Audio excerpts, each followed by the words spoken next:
Idol, ano nga ba ang benepisyo po ng cloves? Ano nga bang maaaring magawa po nito sa ating pong katawan? Panoorin mo ang video na to, tapusin mo at huwag mong kalimutang i-share para po mas makatulong. Kamusta po ang ating mga ka-herbal po dyan? Magandang buhay po.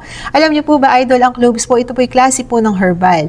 Mataas po ang anti-inflammatory, mataas ang antioxidant, may vitamin C, may vitamin K, may vitamin B6, may vitamin B12. Nakakatulong po ito para po sa ating hininga. Nakakabango po ito dahil ito po ay meron pong antimicrobial. Talagang patay lahat po ng bakterya sa inyo pong bibig. Sumusuporta po ito para mas maboost ang inyo pong immune system at nakakatulong din po ito mapababa ang inyo pong blood sugar. Ang inyo pong blood sugar, Idol, mas sinusuportahan po ng cloves ang inyo pong insulin sa inyo pong katawan para mas ma-regulate po ito. Nakakatulong din po ito sa buto dahil mas naiiwasan po natin magkaroon po ng osteoporosis o yung pagrupok ng inyo pong buto, lalong-lalo na kapag po kayo ay tumatanda. Ang cloves po, ito po ay matatagpuan sa mga palengke, ito po ay maaari po ninyong makita sa inyo pong supermarket o kaya sa inyo pong mga grocery store.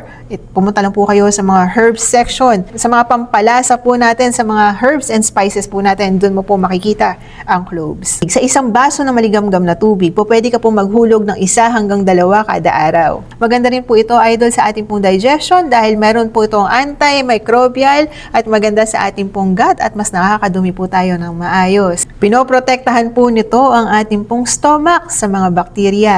Meron po itong nilalaman na calcium at magnesium na sumusuporta po sa ating pong buto at sa ating pong sikmura. Maganda po ito sa ating pong skin dahil meron po itong anti-inflammatory at antioxidant. Talagang glowing ang inyo pong skin kapag kayo ay uminom ng meron pong cloves. Mas naiiwasan po magkaroon po kayo ng mga tigyawat. Nakakatulong po sa inyo pong metabolism. Kinakailangan mo po na magpakonsulta sa inyo pong doktor para po mas makasigurado po tayo na safe po ito sa inyo, lalong-lalo na kung meron po kayong mga chronic conditions o mga iniinda po ninyo. At kapag po kayo, Idol, ay may mga medication o mga gamutan, kinakailangan po, Idol, ay mas masuportahan po natin ang ating pong kalusugan, siguraduhin na ito po ay ligtas. Magandang buhay mga Idol. Please don't forget to like, share, and follow me for more videos. Magandang buhay mga Idol.